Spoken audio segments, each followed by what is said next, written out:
This client and I were working on her resistance to raising her rates after many years of running her signature program. And we discovered that all the feelings and stories underneath the surface that were in the way of her connecting to her heart. And we discovered all the feelings and stories underneath the surface that were in the way of connecting to her heart and confidently moving forward with that decision. Witness how we move out of the intellect Witness how we move out of the intellectualization of this decision and move deeper into the heart-based conversation that she really needed. And stick around to the end so that I can share my analysis of this conversation. So, in this series this week, where I'm pulling back the curtain on my own coaching with clients, this conversation was a great example of something that an AI chatbot would never spot. When a client is operating mostly from their head and not connecting to their heart or their deeper motivations behind their decisions, a bot could have asked her, why does she want to raise her rates? But a coach could see that this client was trying to think her way into a feeling of worthiness rather than leading with her inner belief and her heart. And you could really see her drop in when she spoke about why she encourages her clients to raise their rates. And then her awareness really solidifies when she realizes that she's been avoiding feeling what's there for her, namely the fears and what she might be making them mean, like what will people think and what if I'm actually selfish? And inviting that feeling of fear in instead of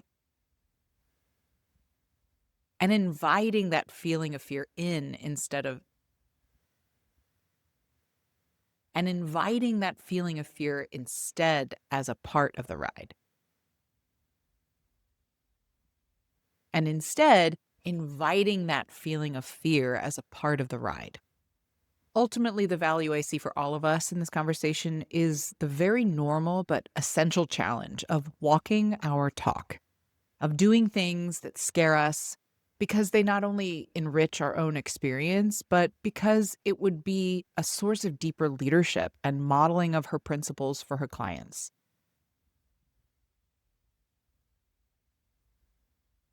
And the nuance here is not just to do things that scare us for the sake of the adrenaline rush, but because they are rooted in our values and invite us to lead from our truth, invite us to lead from a truth in our heart. I'm curious to hear what you noticed from this conversation. What did you hear for yourself? And what did you notice from the client? And what did you hear for yourself? I can't wait to see your comments. My question is, should I be raising my price for this long-standing program that I am running again? Same program, people come and stay for years. They come over and over and over again. I have long-standing clients. Am I allowed to actually change the price on them on this same offer? And I think the problem is that I am afraid that people will leave if I change anything about the offer. And that is in tension with the fact that I feel stagnant if I don't make any change. If I just keep doing the same thing, then how am I progressing? And I say that knowing that that is exactly the selling point that I give to them. Like, the program is the same, but you are different every single year that you do it. And also, like, on the other side of my business, I'm a huge stand for musicians to raise their rates regularly, for musicians to not get stuck in their elementary teachers pricing for lessons and continue to charge $60 an hour, like, into infinity. And so who am I if I'm not doing that for myself? And what I really want is to believe that I'm actually worthy of that higher rate and that the people who are already in my program love me enough and respect me enough to come along with me. But I want to respect them and their budgets as well. Like, yes, the world is getting increasingly expensive, but that is true for me, but it is also true for everybody in the world that I am working with. And it matters to me a lot. It's important because it matters that I remain in service and in integrity, both to the long-standing members of my program and to new members. And apparently, it matters to me what outside observers think too. And to be totally clear, the difference in price that I am contemplating is $400 over the course of a year. It is nothing. It's so small and it's feeling so triggering to me. And I've played with a lot of numbers Hmm. around this. So like less than 5% of the overall, no, that's not quite correct. Less than 10% of the overall program price. Mm. Mm. Hmm. The question, going all the way back to the beginning, that you asked stood out to me because the three frames of the way you said it were can I, should I, and am I allowed?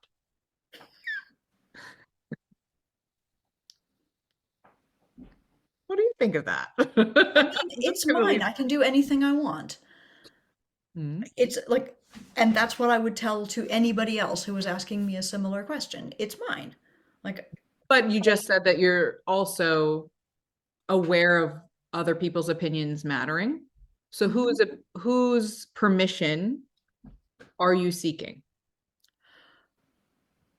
Well, obviously, the the pricing is always a conversation between me and the clients. And the free market would suggest that if my price goes too high, they will go away. And of course, that's not the only factor in this. It is, the level of service that they get, that they have seen, what they can imagine for themselves. And this is why money feels so complicated, right? It feels so emotional to me and no doubt to them. Okay, the question you asked was, whose permission do I need? And on the one hand, without my clients, I do not have a program. And if I raise my price to a place that they are unwilling to pay, then I do not have a program. I don't think that's what I'm thinking about. So I don't know that I need permission from them, but I need buy in from them. May I challenge And you on something that you said? Oh, I want you yeah, to finish before I interrupt. Go ahead. I mean, there are no like business bosses looking over my shoulder going, you can, you cannot, you should not. Sure. Well, if this is about you and the clients, and one of your mainstay re-enrollment statements is the program's the same, but you're different, is it fair to say that your program has gained value every time that you've done it in Every terms of time. what you deliver? 100%. Okay. So if what you want is to believe that you're worthy, your head knows, we've just established that. Who else needs to buy in you?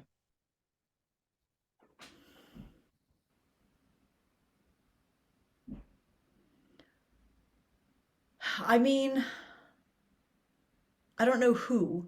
I don't know who. Or what? But there's a feeling of how dare I change the price because it might appear that might appear, people will think that everyone is looking at me, everyone is thinking about me, um, that I'm doing that out of greed, I'm doing it out of wanting more than I'm entitled to getting. I'm not sure what the question is I'm answering, but there's a definite feeling of, if I change this offer, which has not changed in price in the last 3 years, it's obviously because I am greedy. And So greedy is that's bad. what you're making it mean. That's or what I'm making it mean. assuming that they're making it mean. Correct, yes. The loops our brains play. Yeah. Okay. So your heart is afraid of being misrepresented.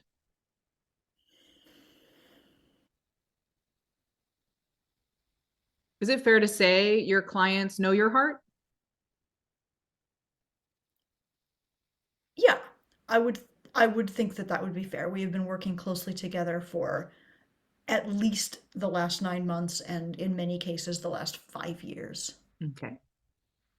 Do you know your heart?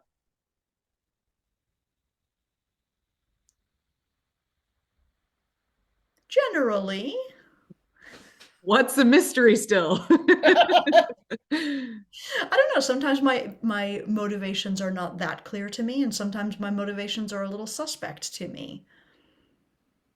Like what me, what is a justifiable motivation where you encourage your clients to raise their rates?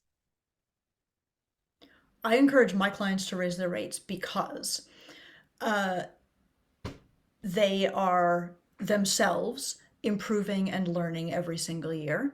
Mm-hmm. Because the work that they do is high value, high humanity, high emotional impact, in addition to uh, like intellectual impact. Mm-hmm. Because in this world, we need more of this kind of analog showing up for each other, this kind of real time, human to human. I see you. I see what you're trying to do. I can help you do it better. I see what is in your heart. I see why you care. And there is less and less of that available to us in 2026. Like, it would be easy to spend your whole life interacting with machines and people only in customer service roles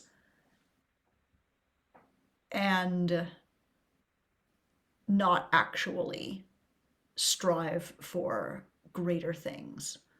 But humans need that. And I think I'm supposed to be answering for my clients. Well, we both know that you're answering two questions at Yeah, the same time. yeah, exactly. Like, this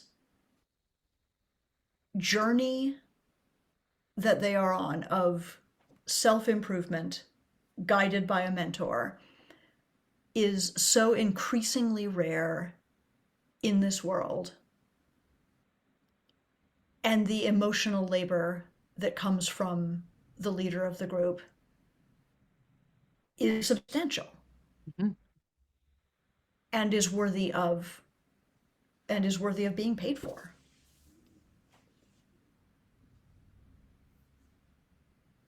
Well, you just coached yourself into a circle. So where are we now?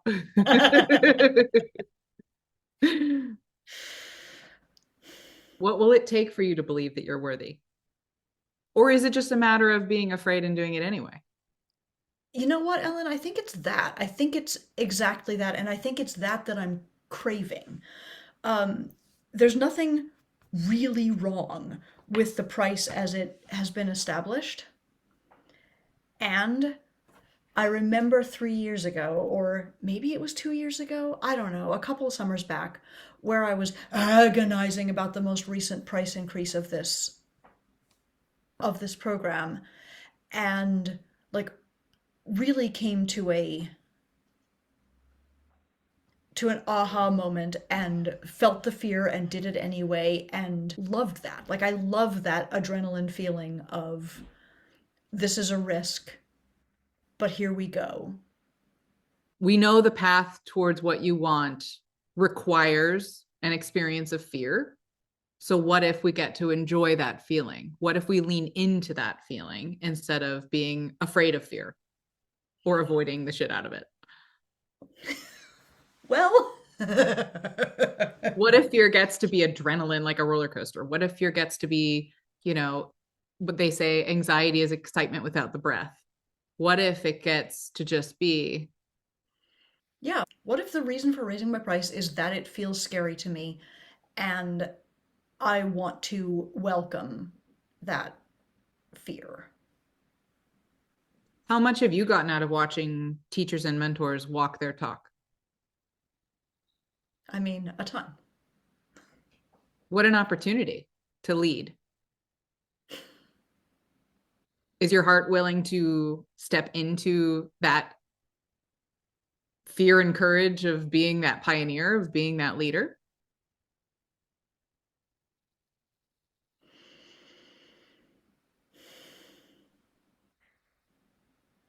I mean, I want to say yes. I want to say absolutely.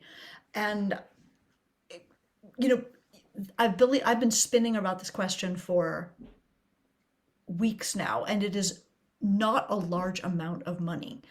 Um, I absolutely want to say yes. Like I would like to lean into this fear. I would like to just name the new number, which is, a fraction higher than it was before, and trust that people will go along with me. You know what it is? It feels selfish to drag people along on my own like personal journey into fear. Um, it feels selfish to like just because that is the excitement and adrenaline that I want to have going forward. Like, why should that cost them $400 more? And on the other hand, I have a ton of useful intellectual reasons Yes, why and it's important. heart-based reasons. I mean, you took me down three different layers of what it means for your clients to be the analog human relationship service givers in the world. And those were preaching words right from your heart. Yeah. You have every layer you need. You could totally pitch this as come jump with me. I'm taking a leap here. You could totally frame this as here's all the value that you're gaining from rounds and rounds and rounds of this program that I've delivered that have increased the value, you know, and I'm Mhm. overdue. Or you could approach it from the heart, or you could do all three. Either way, it Yeah. sounds like the thing that your heart needs is to be a part of this conversation in relationship to the hearts of your clients. It needs to be a heart to heart communication, Yeah. not just I'm raising it for the hell of it, or I'm raising it because of inflation, or I'm raising it because damn it, I'm worth it, or I'm raising it because I'm afraid. It's all of the reasons. And also, what's most important, it seems like, is what your heart is saying. The reason you coach others to take this leap every time is the same reason you're taking it. So speak heart to their heart. Yeah. Yeah. That's beautiful. Thank you. Thank you. With that, we've come to the end of today's episode on the Contentment Creator channel, where we pulled back the curtain in some live life coaching sessions for you to witness my clients gain deeper awareness and hopefully take some new insights away with you too. Whether you caught the whole episode or one of our segments, either way, thank you for making it all the way to the end. And I hope that you are subscribed so you don't miss another episode. Join me in my mission to help a world full of content creators become a world of contentment creators. Bye, y'all.